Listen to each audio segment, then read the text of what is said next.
Life. We're so glad that you're here. It's always good to be together. My name is Lisa Countryman. I get to serve here as the Kids Life Director. If you are new, we would love to connect with you. You can do that by going to the Connections desk in the lobby after service, or you can fill out the Connections card in the seat back pocket right in front of you. Also on the seat, there's a circle icon. If you tap that with your phone, it will bring up Linktree. Linktree has all the things going on here at New Life. So you can check out our social media, you can listen to our sermon podcast, you can follow along with today's sermon notes, or you can give, all in one place. On that link, you will also find our church merch. We would love to see you guys wearing that out in the community. One of the shirts on the back says, "Only Jesus." And that's just an opportunity to have some conversations with people, what you're about and what we're about, Jesus. Hey church, we also wanted to share that last week we reached our goal of $850,000 toward our next level building renovation initiative. Thank you so much for your generosity. We're so excited to see how God will continue to work through us in this space to reach people for Christ. We've almost completed phases 1 and 2. We're getting ready for phase 3, and we're going to be sharing updates soon. Now let's turn our attention to the stage as Pastor Brian continues our sermon series, full of grace and truth, relating like Jesus.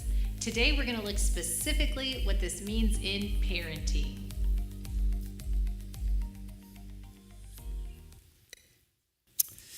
Well, good morning, everyone. It's good to see you. Glad you're here. I am Brian Wilmarth. I'm one of the pastors. And if I haven't met you before, so glad that you're here. I'm assuming it's your first or second Sunday.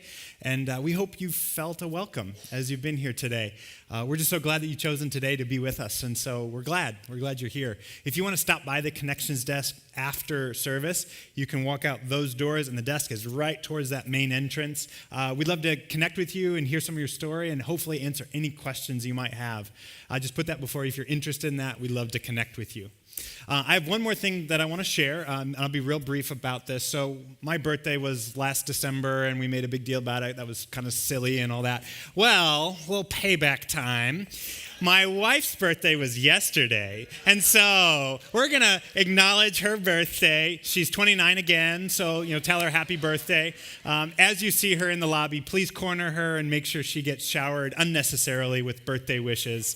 This is my small little bit of payback just to her. We'll get Cody sometime soon, don't worry. I'm just waiting and biding time on that one. So anyway, happy birthday. Can I help us move towards the sermon by leading us in prayer? Can we join together by doing that? Lord, thank you that we are here together today. God, we're grateful that we are in this space with one another and with you. God, you meet us wherever we are, whether we roll out of bed this morning feeling refreshed and it's leisurely and we could head towards the day with joy and anticipation, or whether we roll out of bed and it was a fight and we were frazzled and felt like we couldn't get anything quite right. God, I pray that you meet us in every moment that we face. And remind us, Father, that you are sovereign, that you are good, that you are with us. And so, Lord, wherever we are this morning, I pray that we set our eyes on you. We'd fix our eyes on you. And Lord, that we'd be ready to hear from you this morning what you might have for us. God, I'm grateful that we are gathered under your banner. Under no other name would we rather be. And so we invite you, Lord, to speak this morning. It's in your name that we pray. Amen. Well, we're talking about parenting today. In anticipation of this message, I asked my kids, what did I do really well as a parent? And Jess helped me with that. And more importantly, what was like my biggest failure as a parent? And we kind of asked them together. And so they did come together with one answer. And it was unexpected. It was the one time I farted in their face. Parenting win right there, I guess. I will say, that's what they came up with. I think I'm doing pretty good if that's what the worst was. So I'm quite sure there were worse moments, but that's what they shared. We have moments in parenting in which we're proud and glad for how something goes. I don't know if this is one of those, but there are other moments where we look back and we're like, oh, I really wish I could have done things differently. We're in the series where we are exploring what it looks like to relate like Jesus. And we're calling it Full of Grace and Truth because that's who he is. He is Jesus who is full of grace and truth. He relates to us that way.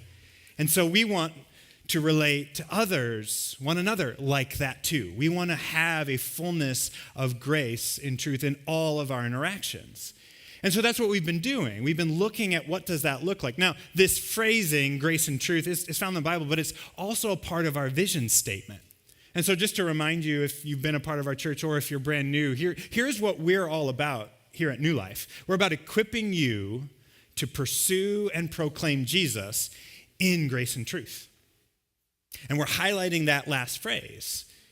We want to do things in the way of Jesus. We want to do them shaped and marked by grace and truth. And so we're doing this series to explore what do different relationships look like with this lens. And Jake kicked us off this series a few weeks ago looking at this concept of grace and truth and seeing that's how Jesus relates to us, full of grace and truth. And that set the stage for the entire series. He is full of grace and truth with us. We want to be full of grace and truth in all of our relationships. So we looked at marriage. Last week, Cody preached on friendship. How do we relate to our friends or those in our circle with this lens of grace and truth? Well, today, we're going to come to parenting. And I want to suggest, or maybe even argue, that this one is probably the most difficult when it comes to grace and truth. If you're a parent, and maybe some of you are not, but if you are a parent, whether you're just starting out or your kids are grown and they're out of the house, I'm sure that you can look and see these different moments where you look back and say, oh, I'm proud of this, and I'm not proud of that. I look back, maybe there were some moments of full of grace and truth, but then there were moments that weren't. Where we look and see like, I didn't come through like I wanted. This is the way that Jesus, he's full of grace and truth.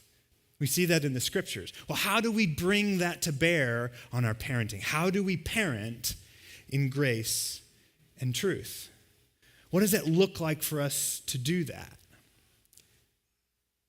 If you are coming home from the hospital when you've had your first child, and you're like, I'm so joyful, I'm so excited, and then you realize the nurses aren't coming with you, and they didn't send a manual, and now you're looking at like, I don't know how to do this. What does it look like to be full of grace and truth? When you hear parenting messages or sermons, often in churches, you might have come across this proverb, and it's pretty common when you get to the parenting conversation. And here's what it is in Proverbs chapter 22, verse 6. Here's what it says. Train up a child in the way he or she should go. Even when he or she is old, he or she will not depart from it. This is good wisdom, and it's a guide. I'm curious how it lands on you. For those of you who are parents who have adult children, how does this land? Do you look at this verse with fondness? Or does this verse stir up guilt? You look at your kids and you're like, they departed from it. Is that my fault? Did I mess this up? Like I tried to train them up in the way they should go, but they departed from it. They're not living the way that I think they should. Like, did I screw it up? Maybe you're a new parent, or maybe you're someone who maybe wants to be a parent, and you look at a verse like this, and you're like, yep, I'm going to do that. And many of us are like, okay, yeah, good luck with that. You know, like we have this feel of, how do we do this? Because this feels really hard to do. This feels maybe like a mountain that we can't quite climb. It feels like failure, right? This is not meant to be a promise. This is not a guarantee that if I do it right, then I get this result. It's rather wisdom that's grounded in something that's deep in the Bible, deep in the character of God, and deep in the way that he operates. That is the level at which I want to speak today. If you're here looking for the 7 best practices to become a perfect parent, if you're looking for the magic bullet that's going to guarantee the results that you're looking for as a parent, if you're thinking this is going to be tips and techniques, I'm going to disappoint you, because that's not what this message is going to be about. This message is not going to live at here are all the things that you're supposed to do as a parent, how you can be successful.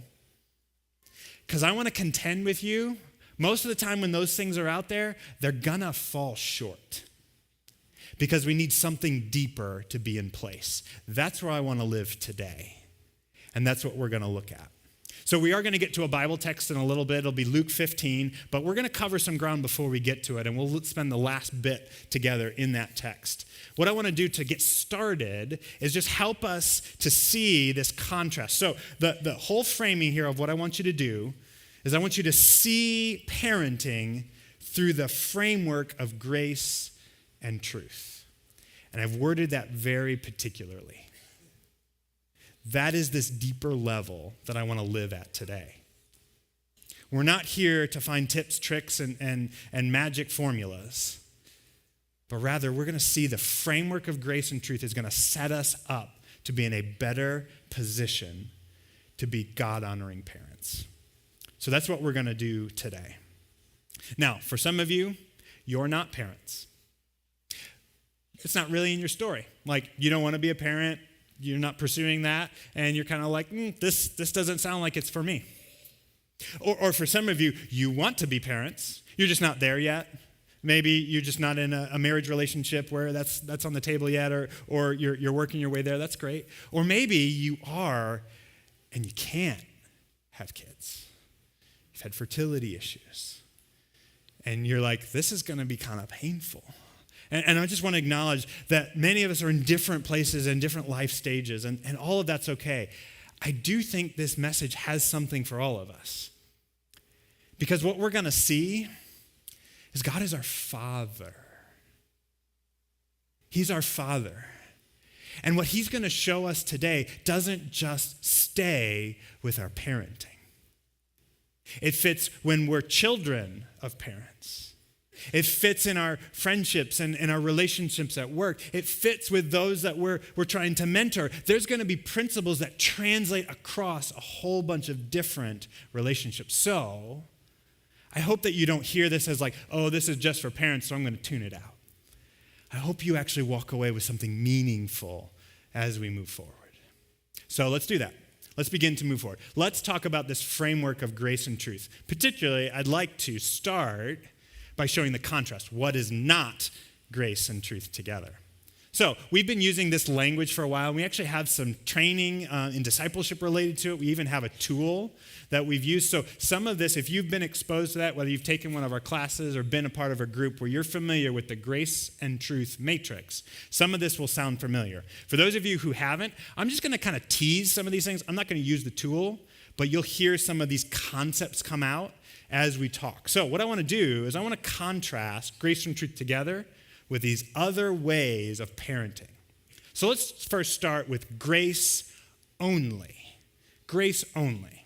What does grace only parenting look like? I want to run a scenario through all of these. And so if you're with me, we're in the grocery store, and say you've got a 5 or 6 year old, you've taking them with you, and you're down the cereal aisle, and they see the Fruity Pebbles. Do people like Fruity Pebbles anymore? I don't really know. I liked it. I heard a no. That was a very emphatic no. I liked it when I was growing up. Well, let's say your kid does like them, but you're like, no. That kid's like, hey, I want Fruity Pebbles. Nope, sorry, we're not getting Fruity Pebbles. What? I want Fruity Pebbles. Give me. And they start to throw the temper tantrum, right? We probably have all been there, whether we've been the kid or we've been the parent of the kid. What does grace-only parenting look like? Oh, no, it's okay. Here, let me give you a lollipop or some candy. It's all right, let's calm down. We're not getting the Fruity Pebbles, but here, take this instead. grace only, right? What's happening there? Our parenting instinct is to make the child happy. We're winning as parents if everybody's happy and having fun. Grace, like we want everything to be good. Like we want the relationship to be right. We want everybody to be good. And so what do? We manage. We manage feelings and experiences. We do what we need to make everybody happy. Grace only. This is the helicopter parent style. It's when your toddler's learning to walk. What do? You walk like this just to make sure they don't fall, but they go wherever they want, right? Now, that's actually okay, helping them learn to walk. But you just, wherever they want to go, okay, I won't stop them, but I'll just make sure they don't get hurt, right? This grace-only kind of instinct, it's about whatever we need to do to get them to be happy, to have everything be okay. We're managing the situation. Grace only. Let's flip that. What about truth only? Back in the grocery store. I'll give you something to cry about, right? Like, you want to cry about the Fruity Pebbles? I'll make sure you remember this moment, right? Like, truth only, it's heavy, it's harsh, and we get intense. Why? Because we're trying to fix their behavior, right? We're trying to overpower them. We're using force or power to make them behave the way that we want them to, right? I'll give you something to cry about. My way or the highway. You better shape up or else, right? The truth only is all about what's right, behave the way I expect, and if you don't, there'll be consequences. Train them up in the way they should go, right? See, what we do in the truth only side is about fixing the situation. It's about getting them to behave. That's when we're successful. When everybody's behaving, now my parenting is working. And so when it's not, what do? We leverage our power, our force. We overrun our kids like, you will do this. And we make them. And sometimes this can be really intense. It can be yelling. It can be like high energy, but not always. It can be subtle. It can be coercive or manipulative. You don't have to yell at them. I'll give you something to cry about. It's like, if you don't shape up, there will be. We can threaten. We use the lever of fear or guilt. Like we push our kids to behave the way that we want them to. Truth only. What about neither? Neither grace nor truth. Kids throwing a tantrum. I want Fruity Pebbles. Fine, I don't care. You just stay here and you wander away. You literally leave them in the aisle screaming. And it's like, I don't want nothing to do with that. You can cry all you want. I don't care. And we check out. We just distance ourselves. This is about self-preservation. How do I just make sure I'm good? We can default to these different kinds of ways to manage our parenting. It's like, I don't care what you do. Just leave me alone. That's neither. Or we can fix them. It's like, you will behave or else. Or it's like, oh, no, it's okay. It's all right. Here, take this. Like, just be happy. Like, we can default to any one of these things. What I want to suggest to you, before I do that, let me just ask this question. Which one resonates? Grace only? Truth only? You find yourself sliding into neither?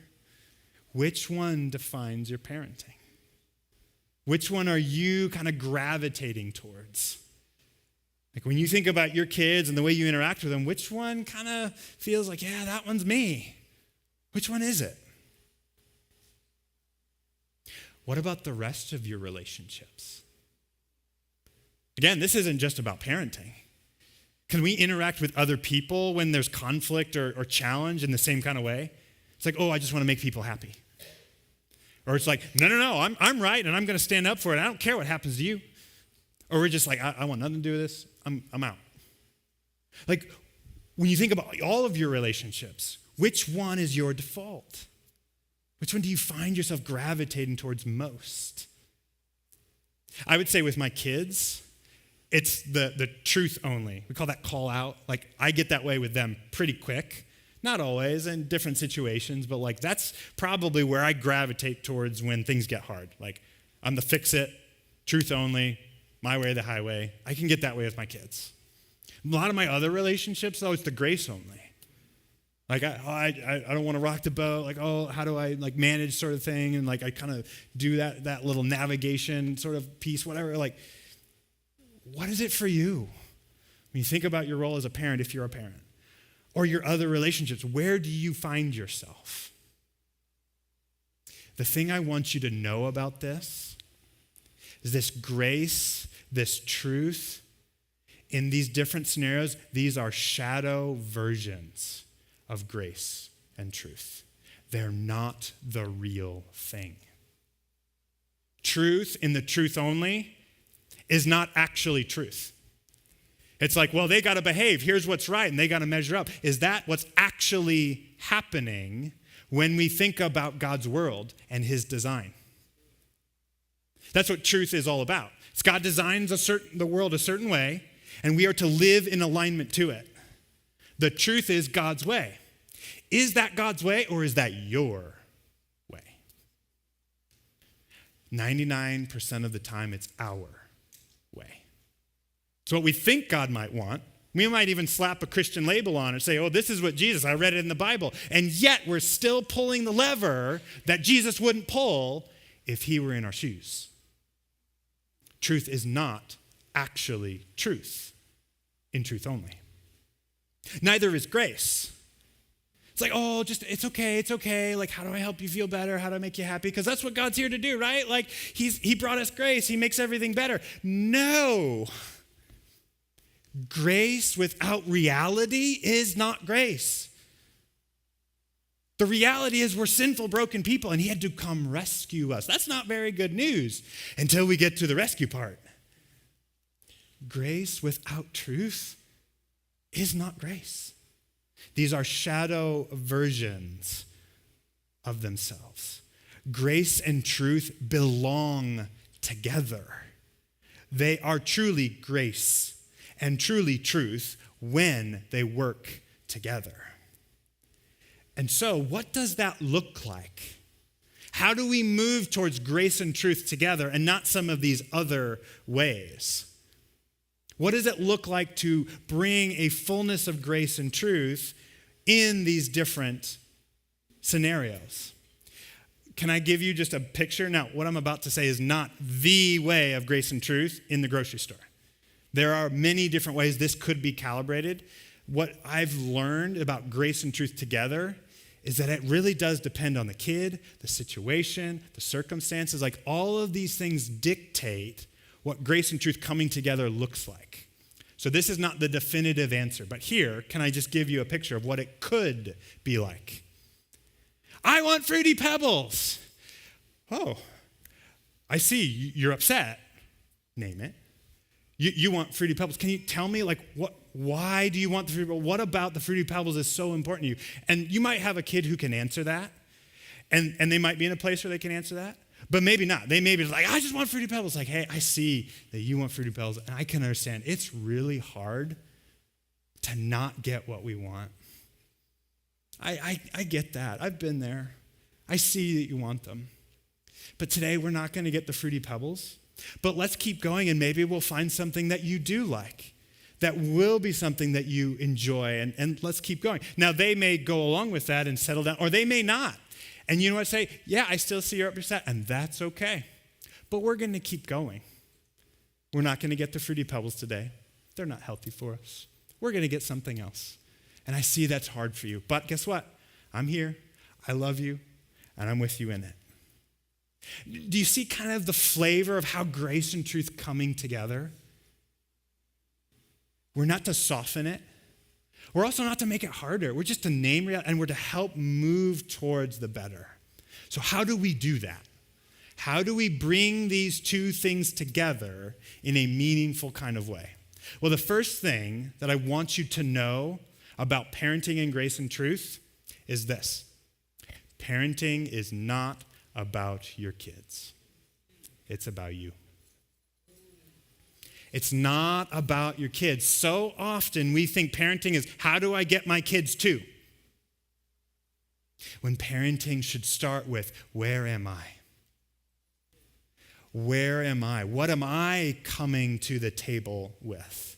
What's moving me? What's motivating me? What's shaping me? Because if you're in the grocery store again, what's really going on there? It's not so much that your kid's throwing a tantrum. It's you're looking around at every other parent and wondering what they're thinking of you.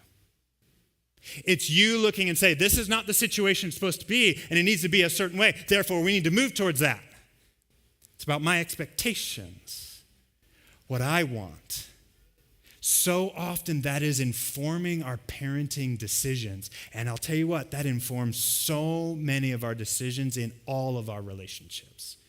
It's my expectations, what I am looking for, what I want. It's about me.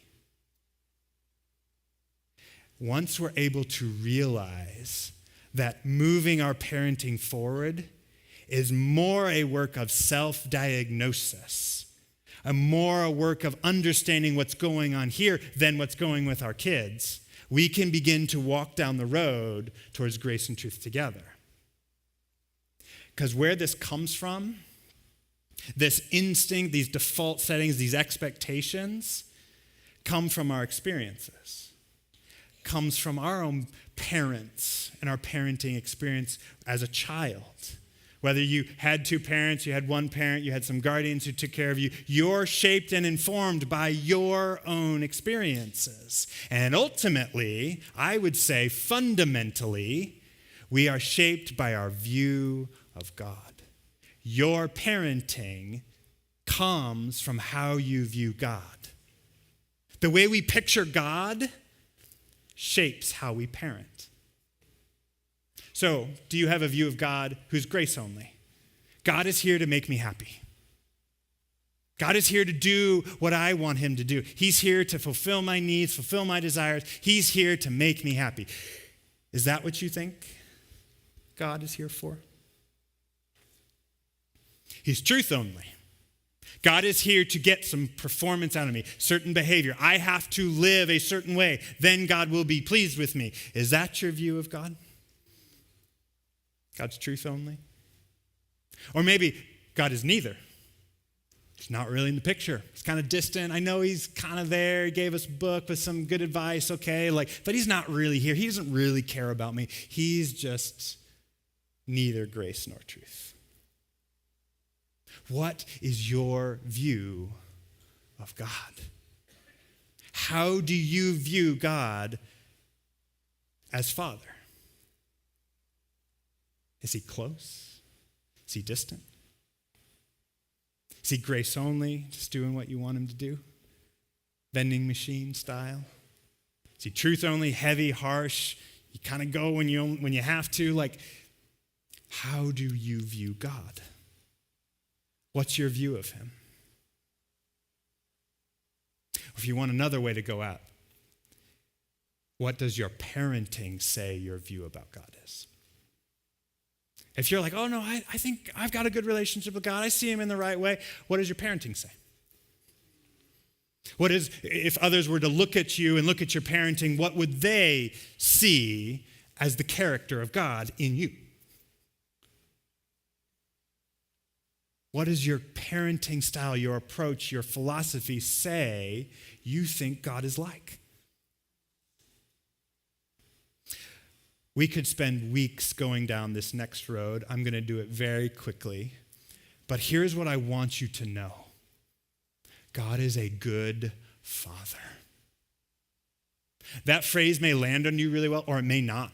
You may not have had a good father or mother. You may not even have a picture of what that's really like. But what I'm here to tell you is God is a good, loving Father. To those of you who feel like he's distant and separate, I've got a couple of verses for you. 1 John chapter 3, verse 1. See what great love the Father has lavished upon us, that we should be called children of God, and that is what we are. If you feel God is distant and far away, he doesn't care about you, here, John is telling you, no. You're his son. You're his daughter.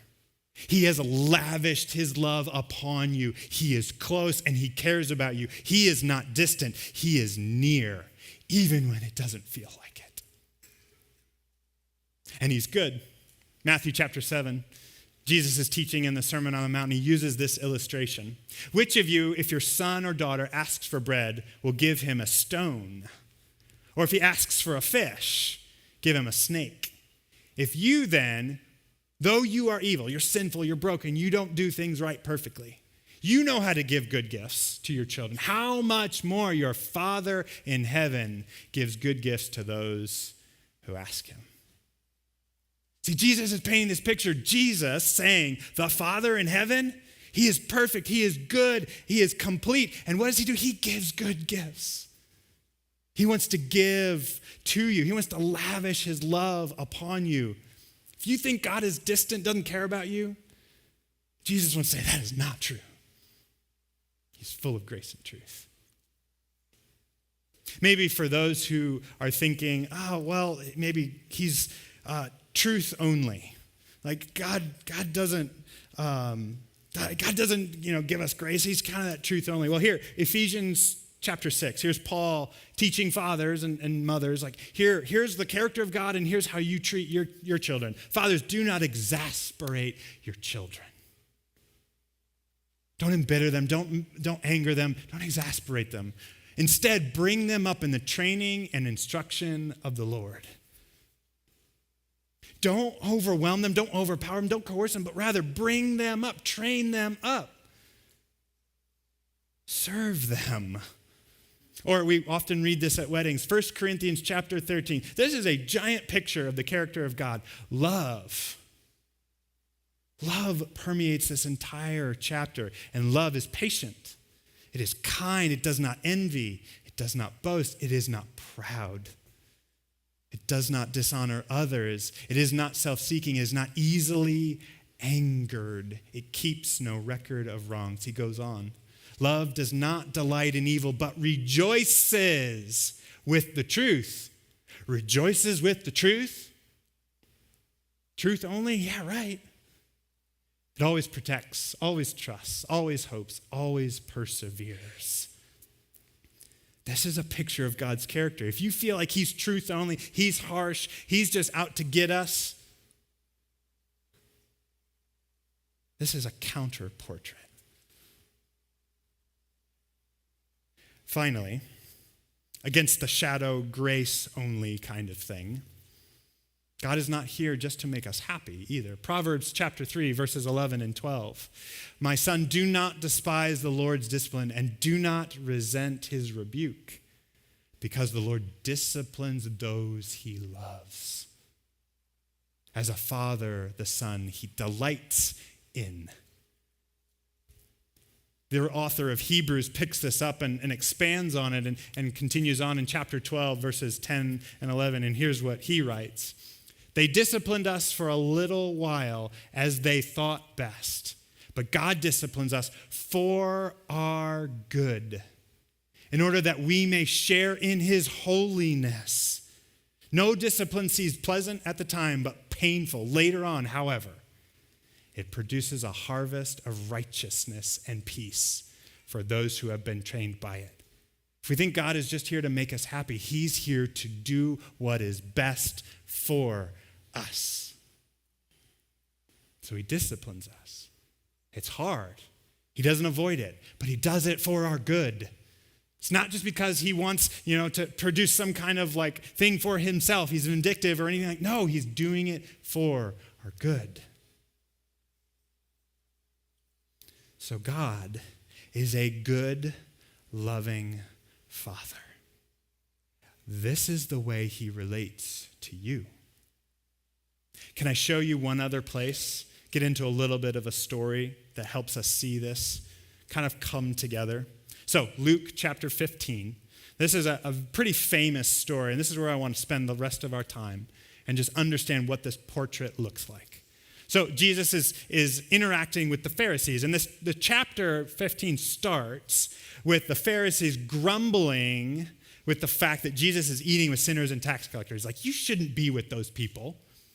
Then he tells 3 stories all in a row, all about something being lost and found. A lost sheep, a lost coin, and then 2 lost sons. This is the story of the prodigal son. So here's the recap. There's this father, has 2 sons. The younger son says, I wish you were dead. I want my inheritance. Let me have it now. And the father gives it to him. And he goes off, lives the high life, does whatever he wants, and he squanders it. It gets to the point where he's burned all his money. Now he has no way to live. And what does he do? He hires himself out, and he's eating the food that pigs eat. Rock bottom. In that moment, he realizes, my father's hired hands are living better than I am. I realize I've screwed up. Let me go back. Let me make amends, and maybe he'll hire me so I can at least live a little bit better than this. So we pick up the story in verse 20. Here's what it says. So he, the younger son, got up and went to his father. But while he was still a long way off, his father saw him and was filled with compassion for him. He ran to his son, threw his arms around him, and kissed him. The son said to him, Father, I have sinned against heaven and against you. I am no longer worthy to be called your son. And he had this long speech prepared that he was going to go into. But verse 22, the father said to his servants, quick, bring the best robe and put it on him. Put a ring on his finger and sandals on his feet. Bring the fattened calf and kill it. Let's have a feast and celebrate. For this son of mine was dead and now is alive again. He was lost and is found. So they began to celebrate. You think the Father is truth only? Here he's lavishing grace upon his son. That father would have been like, darn right, you screwed up. Let me teach you a lesson. Sure, I'll hire you back on, but you're going to learn the value of hard work. And there it is, right? Truth only. But notice he wasn't just grace only either. I'm not worthy to be called your son. That's not true.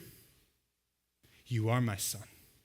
Even though you've screwed up, you are still my son. That's the truth.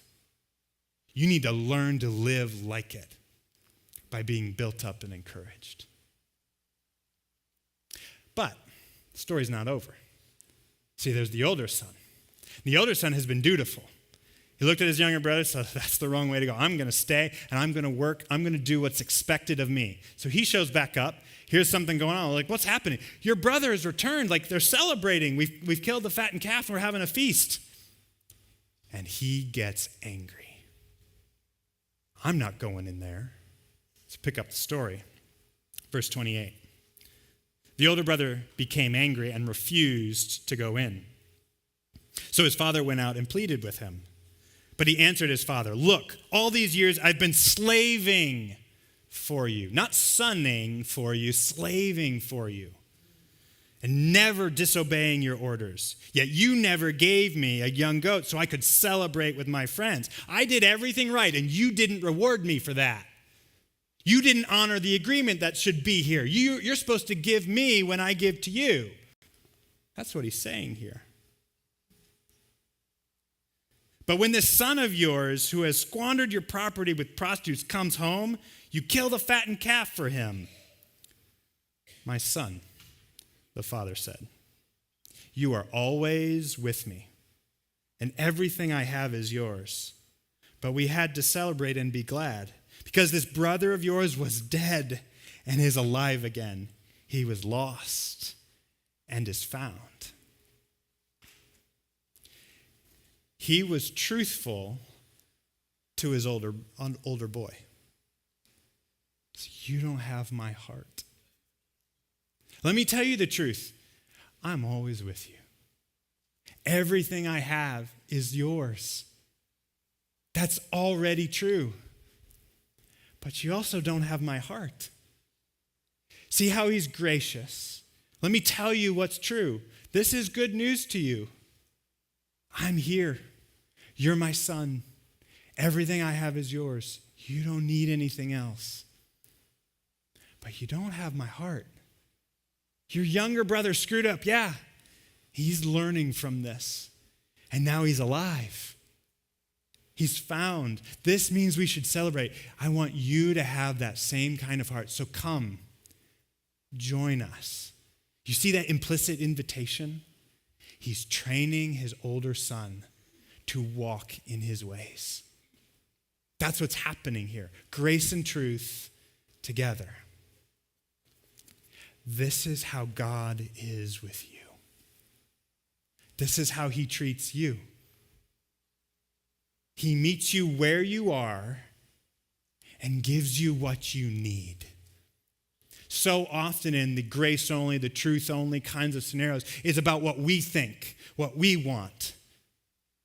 But what God does is what we need to move towards better, the life that he desires for us, to walk in the kinds of ways that he wants for us.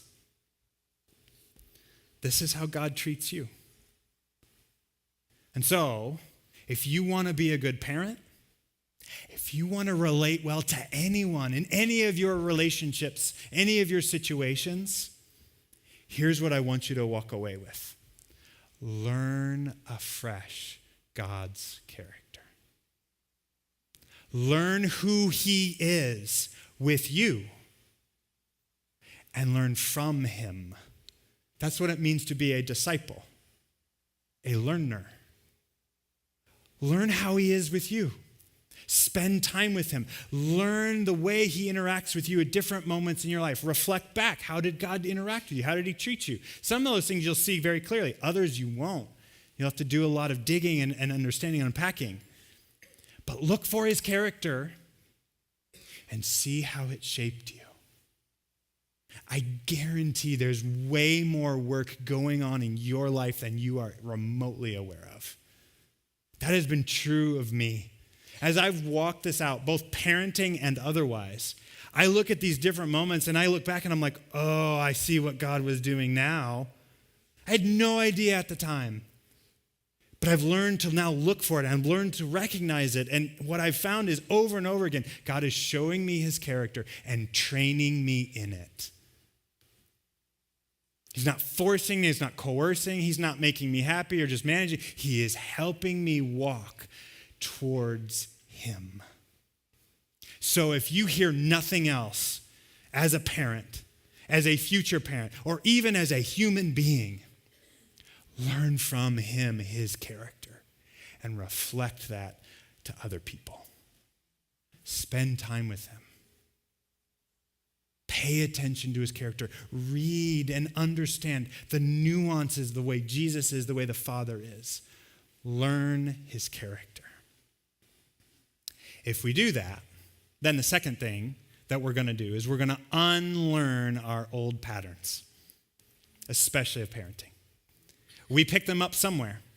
Grace only, truth only, neither, whatever it is. Unlearn them. Be skeptical of yourself right now. Take a critical eye and say, let's assume I'm not doing everything correctly here. What can I learn? How can I do things differently moving forward?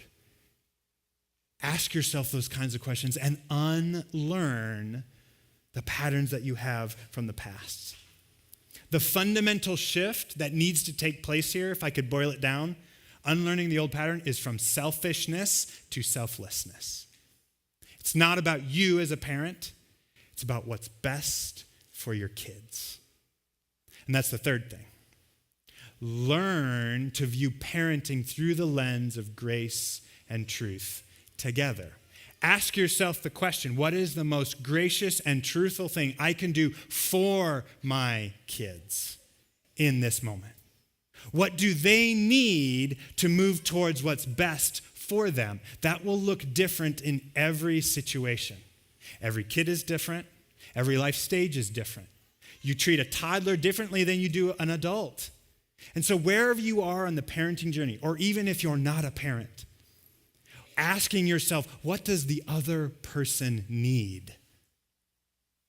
How can I encourage them, move them towards what their best is? That That is the movement. So here's the question under this application that I want to put before you. What does your child or anyone else need to move towards what's best for them? It's not about you. It's about what's best for them. So ask yourself that question. What do they need? What's most helpful here?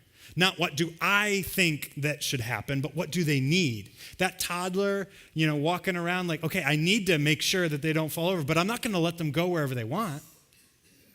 That 5-year-old looking for Fruity Pebbles, sorry, it's not what you want, but what's going on there? What do they need to be able to let go and to choose something better? Your adult children who are raising children of their own maybe need to fail and screw some things up so that they learn along the way. So often we as parents, we want to protect our kids, even when they're older, from hard things. God doesn't protect us from hard things. He guides us through them. So, what does your child need to move towards the best? All of this works best if we got a community of people around us. Are you doing this solo? Don't. Get a group of people who can help you. Now, maybe you're married and you've got a spouse, obviously work together, and you're going to have some differences. It's okay, but work towards the kind of being on the one page, the same page together. But get a group of people around you. We're all trying to figure this out. That's why we value life groups so much. We want to be in community as we're walking these things out together. So if you're not in a life group, get in one. But don't get into one with all parents that are the same age of your kids. Don't do that. We have parents who've walked go with people who've been there before. They remember. Ask their wisdom. What did they learn? It's not just this one little sliver. Have a group of people that is broad, that can challenge you in your parenting. They're going to have some input. If you invite it, they just say, hey, I noticed these tendencies. You kind of do these, have you thought about? Be open to receive that kind of feedback. So bringing all of this together, we want to allow God to show us grace and truth so we can show grace and truth to our kids. When we do that, we are now in the right framework. I'm not going to give you a bunch of tips and tricks. There's no magic bullet. There's nothing that's going to guarantee you're a successful parent except learning from Jesus how to be like him. So receive it from him. Let him show you what grace and truth looks like. And let that spill over into your parenting and into all of your relationships. Let's join together in prayer. God, thank you for being the kind of father who loves us like this. You treat us with grace and truth. You love us like this. God, would we show that same kind of love, same kind of grace and truth togetherness to our kids, to all those people that we're going to interact with? Can we be like you in all of our relationships? God, we want to honor you with what we say and with what we do. Grow us to become more like you. We love you, Lord. We trust you. It's in your name that we pray. Amen. So now we're going to celebrate communion. And if we think about parenting, we want to be good parents. We can't do that on our own. No matter what's going to happen, we're always going to be tainted with our sinfulness, our selfishness, until we receive the gospel. The good news of what Jesus has done. God the Father gave us the gift that we needed to be set free as parents, as people. And it's the death of Jesus, his body and blood given on our behalf. So the thing we're about to do is remember what our Father has done to show us his love, to lavish upon us his love, salvation, rescue. And we get life with him because of it. So if you haven't taken communion with us before, in just a moment, the ushers are going to come forward. They're going to pass trays. And in those trays, you're going to find 2 cups, one stacked on top of another. Make sure you grab both of those and hang on to them. We're going to take it all together in just a moment. And if you're not sure if you can take that, if you have said, I want to follow Jesus, you've made that choice, you're committed to him, you want to be his disciple, you want to learn from him how to live life, then you are welcome to take it with us. We encourage you, join together in this act of remembering God's grace to us. So in a moment, as they pass those trays, hold those cups, we're going to take it together and reflect on the gift the Father has lavished upon us. Ushers, please come forward.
Go ahead and separate your cups.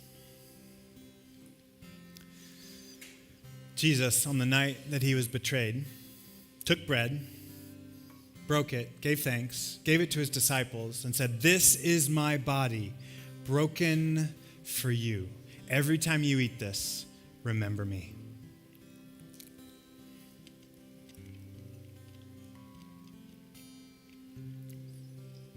In the same way, he took the cup, blessed it, gave it to his disciples, and said, "This represents the new covenant in my blood, shed for you.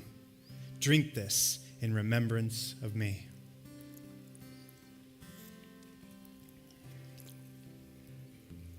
This is the Father's love for us. The shedding of blood, the giving of life to rescue us. That is how much he loves you. That is how he treats you. The worship team, they're going to sing, and we're going to respond in worship. Would you just let that sink in? Allow his love to shape and mold your heart and your mind.